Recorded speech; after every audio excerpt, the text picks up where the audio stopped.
turbo engine running. Absolute genius. Get this. Welcome. This is the show where we bring you Science. What that essentially means is discoveries, Advances. questions, Research. technology. Unbelievable. Without further ado, This is The Naked Scientists. Hello, welcome to The Naked Scientists, the programme that brings you the latest breakthroughs in science, technology and medicine. With me, Chris Smith, and with James Titko. This week we are interrogating the prospect of a huge step towards commercial nuclear fusion in the UK, as proposed by Science Minister George Freeman. Just how close are we to unlimited carbon-free energy? The Naked Scientists podcast is powered by ukfast.co.uk.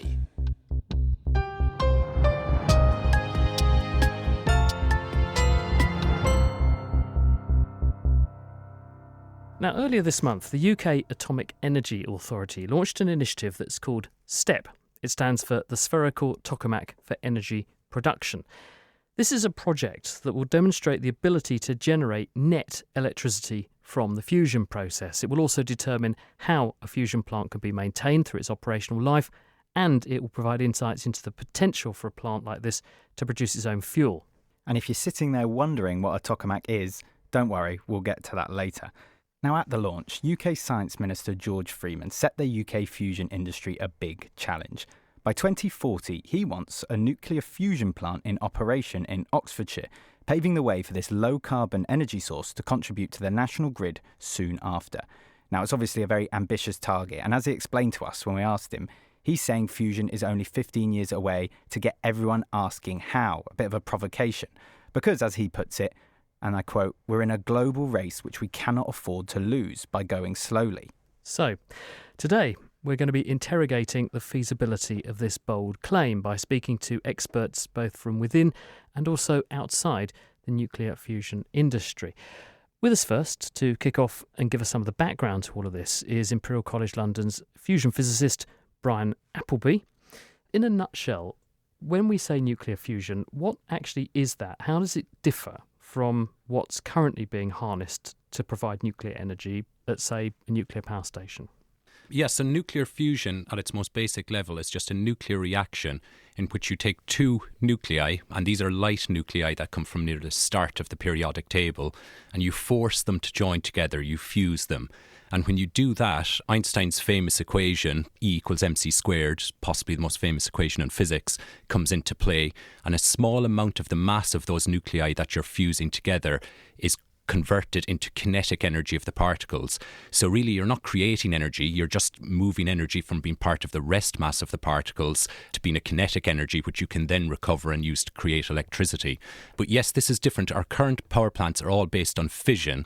And what fission is whereby, again, it's a nuclear reaction, but it's when you take the heavy elements, or heavy nuclei from the end of the periodic table, and you essentially cause them to break apart. You bombard them with neutrons, they break apart. And again, Einstein's equation means that releases energy.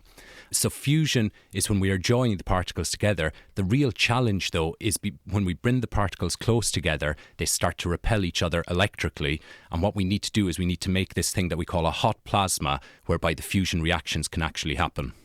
Yes, but we know the physics works because we look up in the sky and there is a sun which has been there for billions of years and is responsible for all life on Earth, or at least sustaining all life on Earth. And therefore we know the physics works, but we basically have to try and recreate that here on Earth. I think that's very true. And sometimes us fusion physicists question, are we engineers or physicists? So this is the process by which the sun gets all its energy. So we know it works. What we are trying to do is do it in a controlled manner. At the moment in the laboratory, can we essentially get these reactions to happen on a small enough scale such that we can actually recover the energy and convert it into electricity? So that's really challenging because when you make this plasma hot, it immediately wants to blow itself apart. The sun works because it is so massive that the gravitational force from all the massive material in the sun holds it together. But when we make our plasmas in the laboratory hot, they tend to just blow apart. So we must find ways of confining them and keeping them in place. Why is this regarded as such an energy panacea? Why is this better than the fission process that we know we can already do well and produce lots of energy that way? First of all, I guess it's a nuclear form of energy, so that means it's not going to really emit many greenhouse gases as compared to fossil fuels. Then comparing it with fission, you get more energy per unit mass from fusion than from fission energy, so it's a more efficient source of energy. And then also, because you're taking nuclei that are near the start of the periodic table, they essentially are less radioactive than the fission materials that you use. So the nuclear waste from fission, we have to store that for thousands of years. And I think the final point, contrasting it with fission, we feel that it is a safer form of energy in the sense that there's zero chance, by design and by the way the fusion reactions work, there is just zero chance of any sort of nuclear meltdown in the types of power plants that we would have. Interesting when you mentioned that we're fusing smaller elements to make bigger ones. And scientists often talk about using particular forms of hydrogen, heavy hydrogen like deuterium and tritium, to do this. Why are we fixated on that recipe? Can we not just take any old element from the periodic table and fuse it with another one and make a bigger one and get the same process?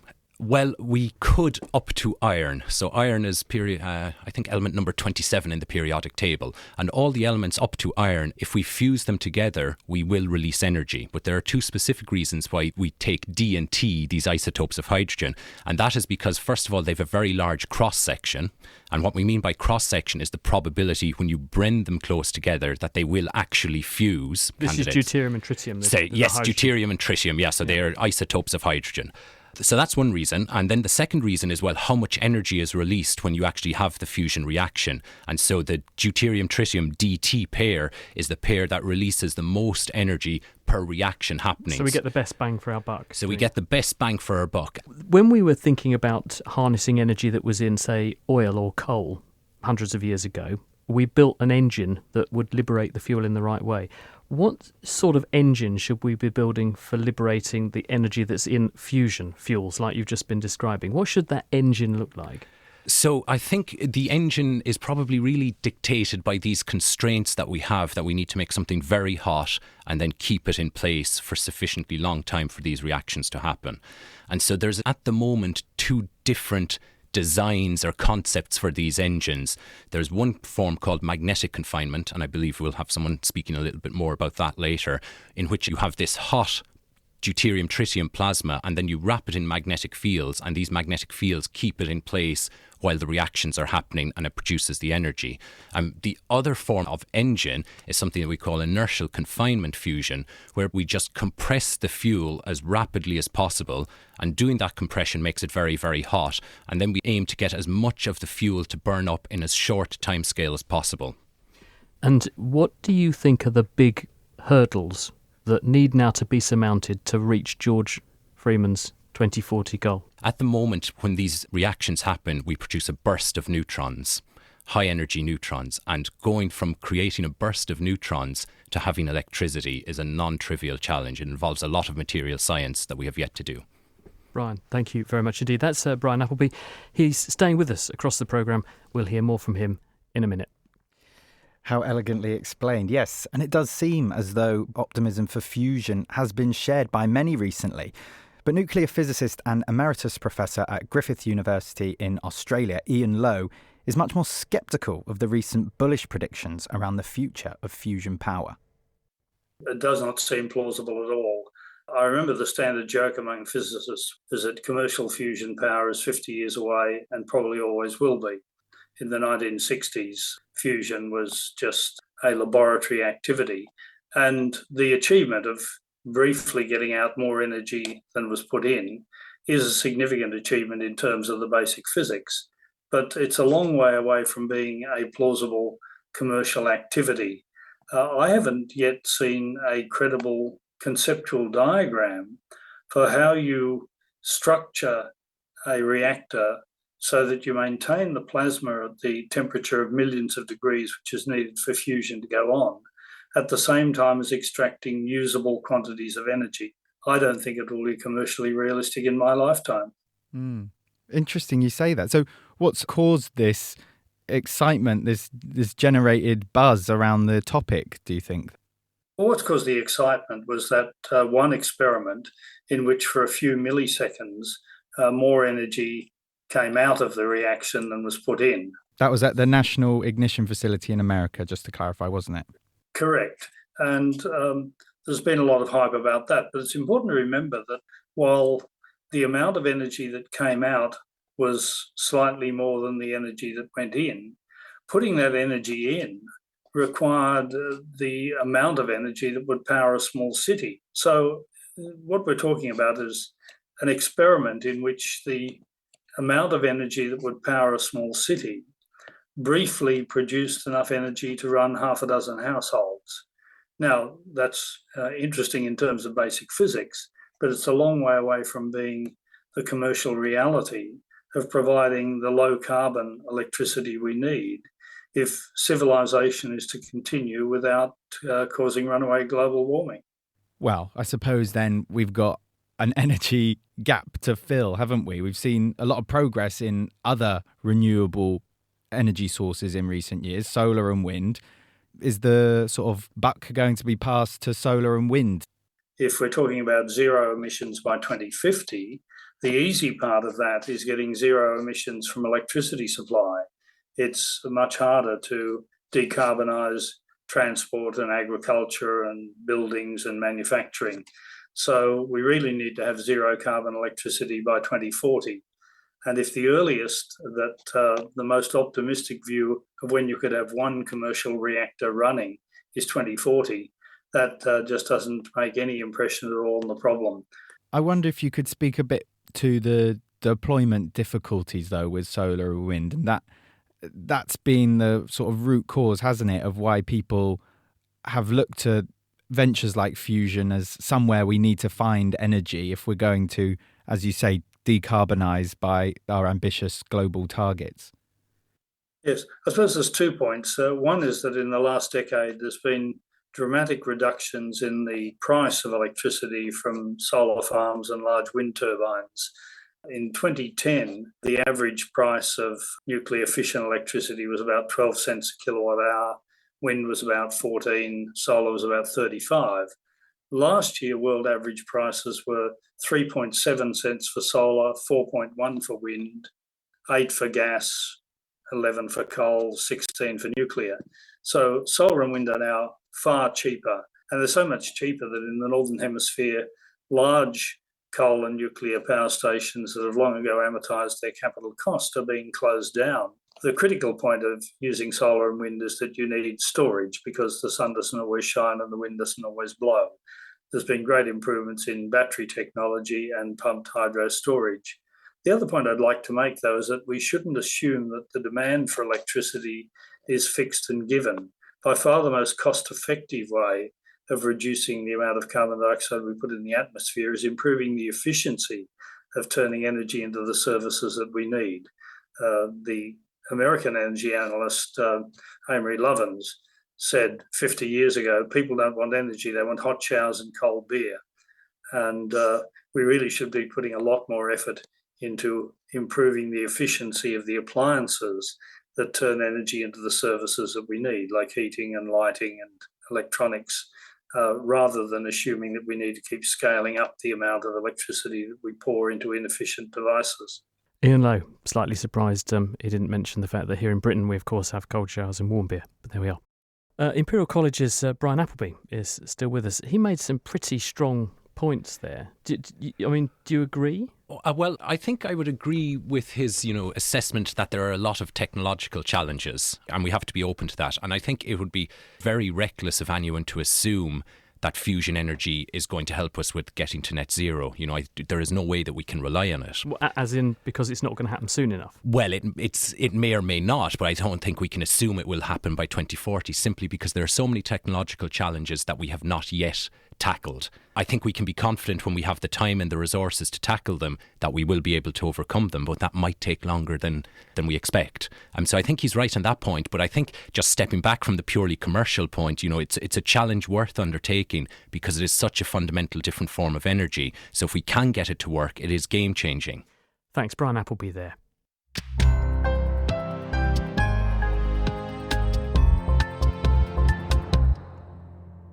It's The Naked Scientists with Chris Smith and with James Titko. We've been inspired by the UK Science Minister George Freeman's comments when he threw down the gauntlet to commercial fusion in this country a week or so ago, pressing physicists to achieve the feat of, in at least one plant in our country, commercial nuclear fusion by 2040. Well, let's shine the spotlight on one of the ventures that's endeavouring to do this and solve the practicalities of making it happen.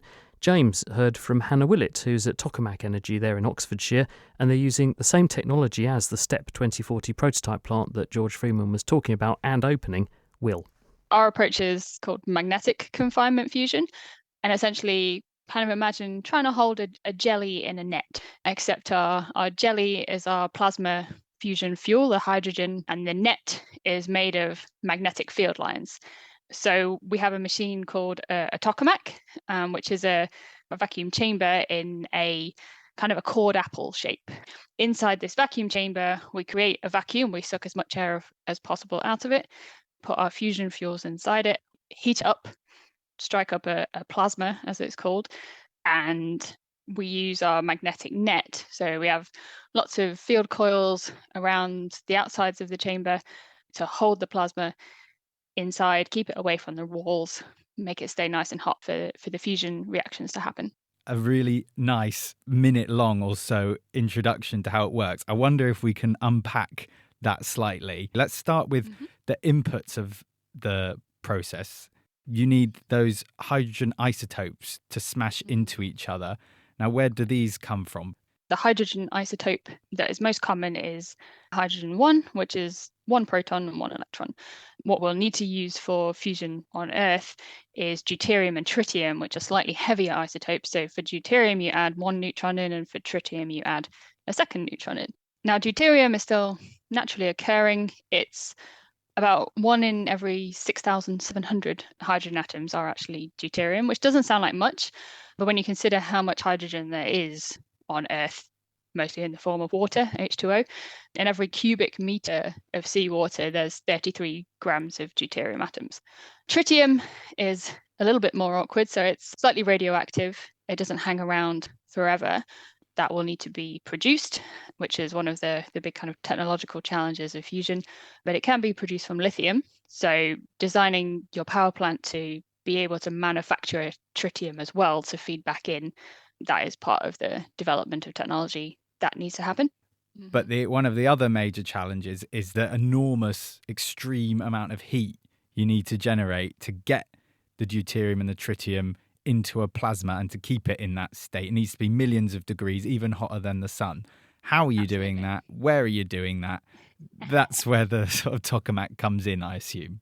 Exactly, yes. So the reaction rate does depend on the temperature. So the reason we have to reach these kind of several times hotter than the center of the sun kind of temperatures, these millions of degrees, is because the reaction is most efficient at those temperatures.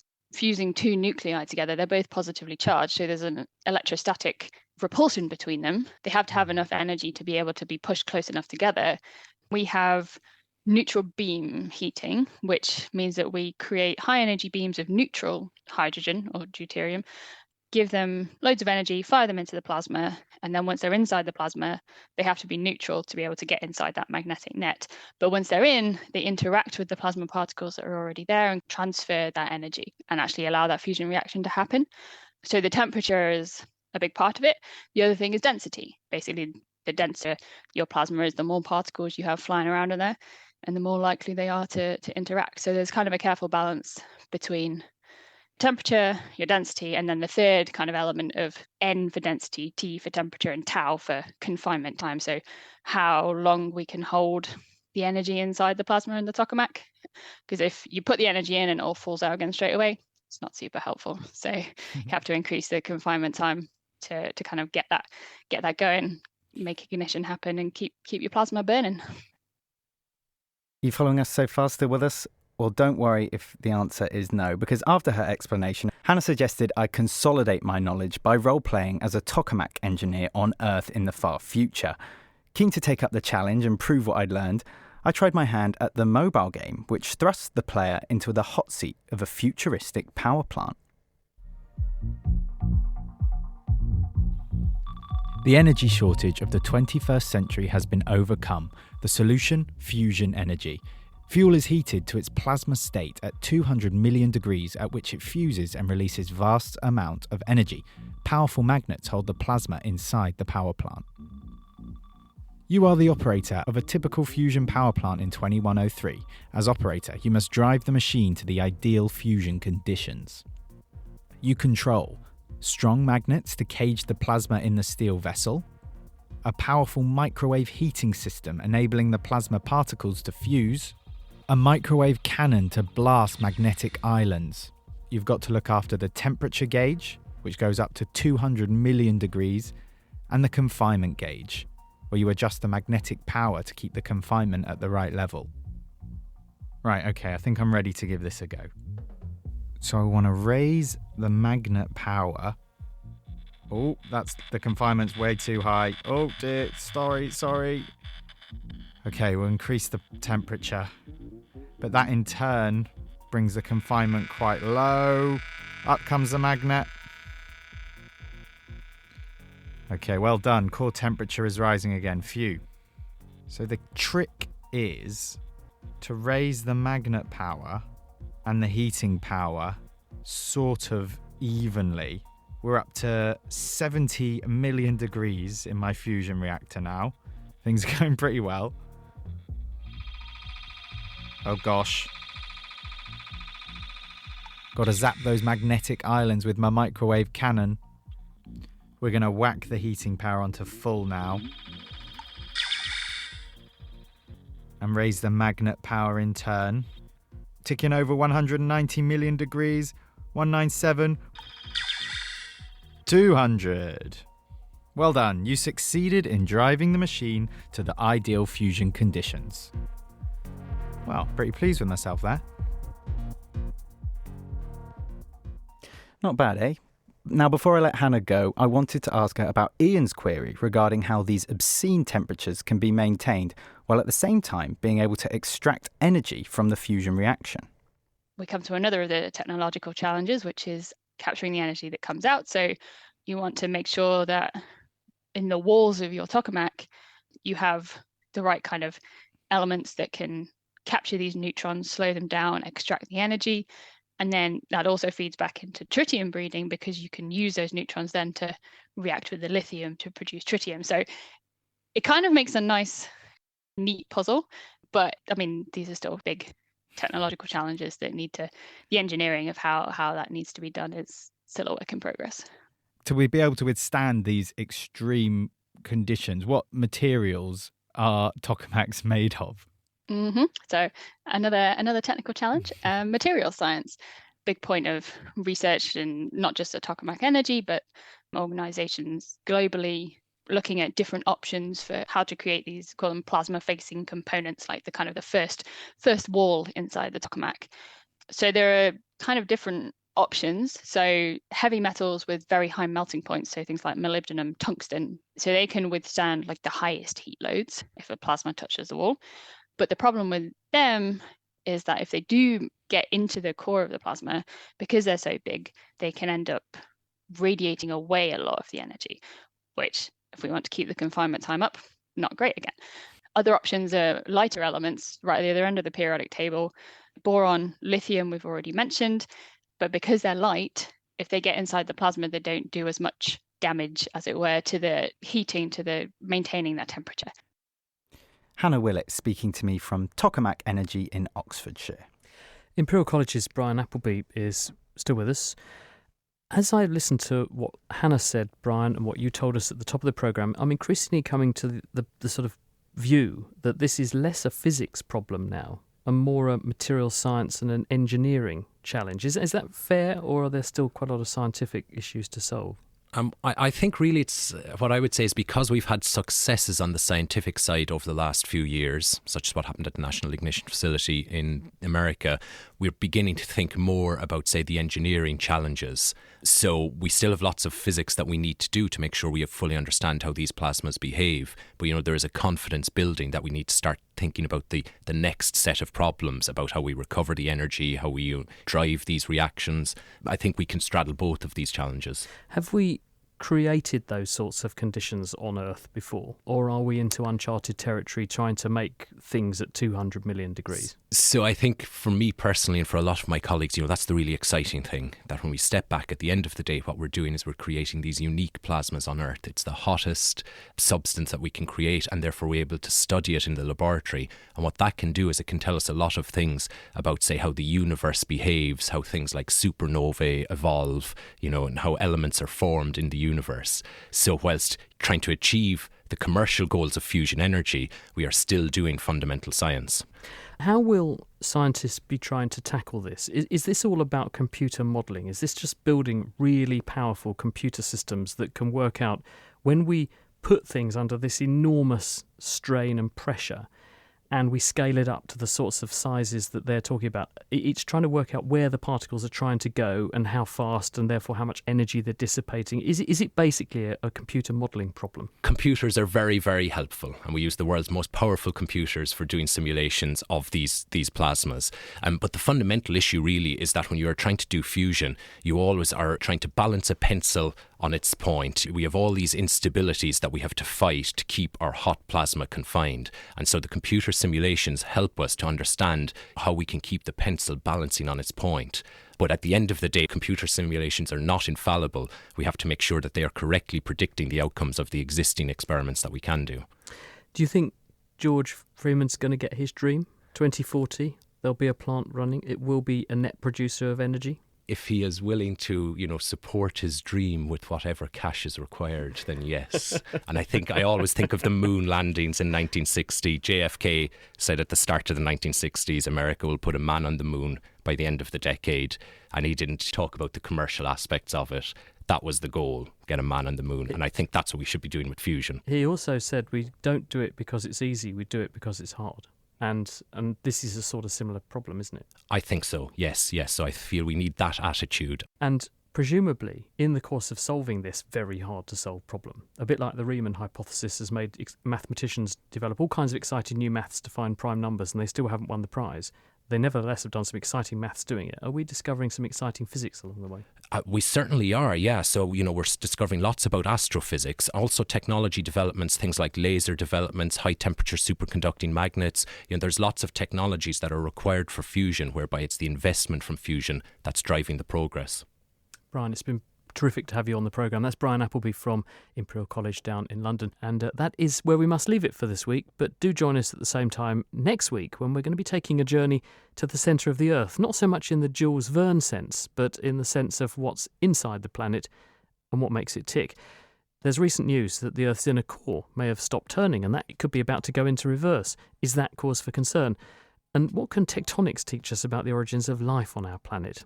Plenty to get our teeth into next time. The Naked Scientist comes to you from the University of Cambridge's Institute of Continuing Education. It's supported by Rolls-Royce. I'm Chris Smith. He's James Titko. Thanks for listening. And until next time, goodbye.